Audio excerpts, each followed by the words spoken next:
Hello friends, welcome to மாங்கனி சமையல். இன்றைக்கி நம்ம மாங்கனி சமையலில் ரொம்ப சுவையான முட்டை சாதம் எப்படி பண்ணுறதுன்னு தான் பார்க்க போகிறோம். ஸோ இது புதுசாக சமைக்க பழகிறவங்க அப்புறம் பேச்சுலர்ஸ் கூட நினச்ச உடனே சட்டுன்னு செஞ்சு முடிச்சிடலாம். டேஸ்ட்டு பார்த்தீங்க அப்படின்னா அவ்வளோ ரொம்ப அட்டகாசமாக இருக்கும். இதுக்கு சைடு டிஷ் கூட எதுவும் தேவையில்லை. நம்ம முட்டை போட்டு செய்கிறதுனால அப்படியே சாப்பிட்லாம். ரொம்பவே டேஸ்ட்டாக இருக்கும். அதுவும் நீங்கள் லஞ்ச் பாக்ஸுக்கெல்லாம் செஞ்சு கொடுத்தீங்க அப்படின்னா கண்டிப்பாக லஞ்ச் பாக்ஸ் காலியாக தான் வரும். ஏன்னா இது அவ்வளோ ரொம்ப டேஸ்ட்டாக இருக்கும். குழந்தைங்களும் ரொம்ப விரும்பி சாப்பிடுவாங்க. ஸோ கண்டிப்பாக நீங்கள் ட்ரை பண்ணி பாருங்கள். சரி வாங்க, இப்போ இந்த முட்டை சாதம் எப்படி பண்ணுறதுன்னு பார்க்கலாம்.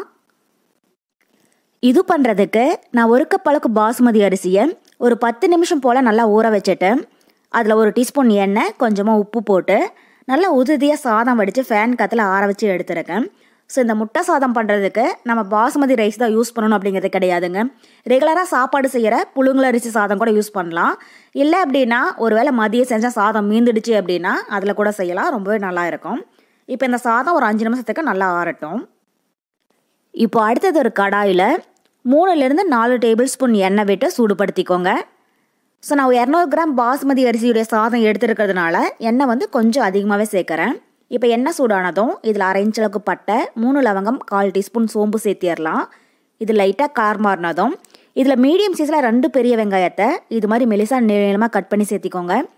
கூடவே கொஞ்சமாக கருவேப்பிலை சேர்த்திட்டு இப்போ வெங்காயம் லைட்டாக கண்ணாடி மாதிரி ஆகிற அளவுக்கு வதக்கிடலாம்.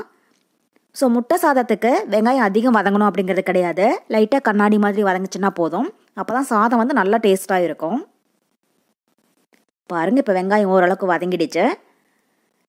இப்போ இது கூட 1/2 டீஸ்பூன் அளவுக்கு இஞ்சி பூண்டு விழுது சேர்த்திக்கோங்க. கூடவே 2 பச்சை மிளகாய் கட் பண்ணி வச்சுருக்கேன், அதையும் சேர்த்திடலாம். சேர்த்திட்டு இப்போ இந்த இஞ்சி பூண்டுடைய பச்சை வாசனை போகிற அளவுக்கு இதை நல்லா வதக்கிடுங்க.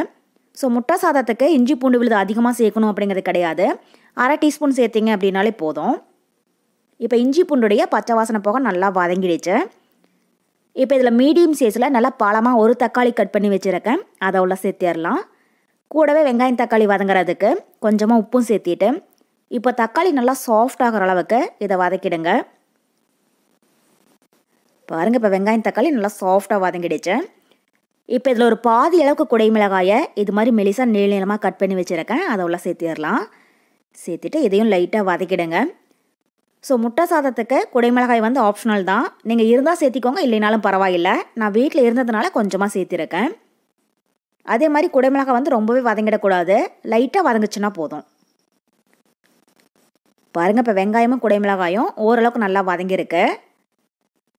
இப்போ இந்த ஸ்டேஜில் நம்ம தேவையான மசாலா பவுடர் சேர்த்திடலாம். இதில் ஒரு 1/4 டீஸ்பூன் அளவுக்கு மஞ்சள் தூள் சேர்த்திக்கோங்க. கூடவே காரத்துக்கு 1 டீஸ்பூன் மிளகாய் தூள். நம்ம ஏற்கனவே 2 பச்சை மிளகாய் சேர்த்திருக்கிறதுனால மிளகாத்தூள் உங்கள் காரத்துக்கு தகுந்த மாதிரி நீங்கள் கூட்டி குறைச்சி ஆட் பண்ணிக்கோங்க. நான் 1 டீஸ்பூன் அளவுக்கு சேர்த்திருக்கேன். அப்புறம் 1 டீஸ்பூன் கரம் மசாலா இதெல்லாம் சேர்த்திட்டு இப்போ இந்த மசாலாவுடைய பச்சை வாசனை போகிற அளவுக்கு இதோ டைம் லைட்டாக வதக்கிடலாம். பாருங்கள், இப்போ மசாலாவோட பச்சை வாசனை போக நல்லா வதங்கி எண்ணெய் லைட்டாக பிரிஞ்சு வருது. இப்போ இந்த அளவுக்கு காய்கறி ஓரளவுக்கு வதங்கினதும் இது அப்படியே ஒரு ஓரமாக ஒதுக்கி வச்சிடலாம். பாருங்கள், இது மாதிரி. இப்போ இதில் நான் ஒரு 5 முட்டையை உடச்சி எடுத்து வச்சுருக்கேன், அதை உள்ள சேர்த்திடலாம். ஸோ 1 கப் பாசுமதி அரிசி சாதத்துக்கு 5 முட்டை ஆட் பண்ணிக்கோங்க, அளவாக இருக்கும். உங்களுக்கு ஒரு வேளை முட்டை அதிகமாக வேணும்னு நினச்சிங்கன்னா 6லேருந்து 7 முட்டை கூட ஆட் பண்ணிக்கோங்க. இப்போ முட்டை உள்ளே சேர்த்திட்டு ஸ்டவ் மீடியம் ஹீட்டில் வச்சு இதை லைட்டாக வறுத்தரலாம். ஸோ நம்ம முட்டையை அப்படியே வெங்காயம் தக்காளியோடையே சேர்த்தி ஒன்றா வதக்கணும் அப்படின்னா அது ரொம்பவே உதிரியாக பொடி மாஸ் மாதிரி ஆகிடும். அதனால் வெங்காயம் தக்காளி நல்லா வதங்கினதும் இது மாதிரி ஓரமாக ஒதுக்கி வச்சுட்டு அதுக்கப்புறமா முட்டையை சேர்த்து நல்லா வறுத்துடுங்க. முட்டை லைட்டாக வறுப்பட்டதும் நம்ம ஒதுக்கி வச்சுருக்கிற மசாலையும் சேர்த்து நல்லா வதக்கிடலாம். பாருங்கள், இப்போ முட்டை லைட்டாக வறுப்பட்டுருச்சு. இப்போ நம்ம ஒதுக்கி வச்சுருக்கிற வெங்காயம் தக்காளி மசாலாவையும் ஒன்றா சேர்த்தி இதை நல்லா வதக்கிடலாம். ஸோ முட்டை ரொம்பவே ட்ரையாக அளவுக்கு வறுப்பட்டுறக்கூடாது, கொஞ்சம் லைட்டாக ஈரப்பதமாக இருக்கணும். ஏன்னா நம்ம சாதம் சேர்த்ததுக்கப்புறம் அதனோட சேர்ந்து நல்லா வதங்குற போது தான் நமக்கு முட்டை சாதம் நல்லா டேஸ்ட்டாக இருக்கும். பாருங்கள், இப்போ மசாலா எல்லாமே முட்டையோட சேர்ந்து நல்லா வறுப்பட்டுருச்சு. இப்போ இந்த ஸ்டேஜில் நம்ம வடித்து ஆற வச்சுருக்கிற சாதத்தை உள்ளே சேர்த்திடலாம். ஸோ நீங்கள் எப்பயுமே எந்த வெரைட்டி ரைஸ் செஞ்சாலும் சாதத்தை இந்தளவுக்கு நல்லா உதிரியாக வடித்து சேர்த்திக்கோங்க. அப்போ தான் நம்ம மிக்ஸ் பண்ணுற போது சாதம் உடஞ்சி போகாது. அதே மாதிரி நமக்கு நல்ல டேஸ்ட்டாகவும் இருக்கும். இப்போ சாதம் உள்ளே சேர்த்திட்டு கூடவே 1/2 டீஸ்பூன் அளவுக்கு மிளகுத்தூளும் சேர்த்திக்கோங்க.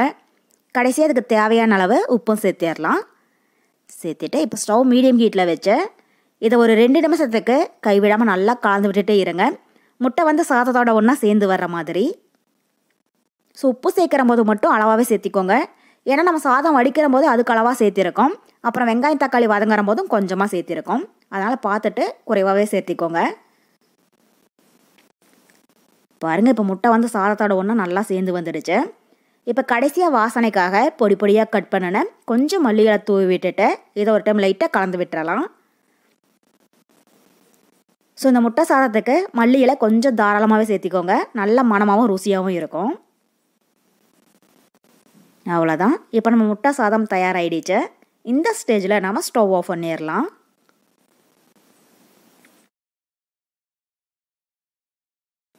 அவ்வளோதான், இப்போ நம்ம முட்டை சாதம் ரொம்ப ரொம்ப சூப்பராக தயாராகிடுச்சு. இதுக்கு சைடு டிஷ் கூட எதுவும் தேவையில்லை. நல்லா சுட சுட பரிமாறினீங்க அப்படின்னா டேஸ்ட் அவ்வளோ ரொம்ப அட்டகாசமாக இருக்கும். வீட்டில் எல்லோரும் ரொம்ப ரொம்ப விரும்பி சாப்பிடுவாங்க. ஸோ கண்டிப்பாக நீங்களும் இதே மெத்தடில் செஞ்சு பாருங்கள். செஞ்சு பார்த்துட்டு எப்படி இருக்குன்னு மறக்காமல் கமெண்ட் பாக்ஸில் சொல்லுங்கள். என்னுடைய இந்த ரெசிபி வீடியோ உங்களுக்கு பிடிச்சிருந்தா லைக் பண்ணுங்கள். உங்கள் ஃப்ரெண்ட்ஸ் அண்ட் ரிலேட்டிவ்ஸ் கூட நிறைய ஷேர் பண்ணுங்கள். மறக்காமல் மாங்கனி சமையலுக்கு சப்ஸ்கிரைப் பண்ணுங்கள். நன்றி.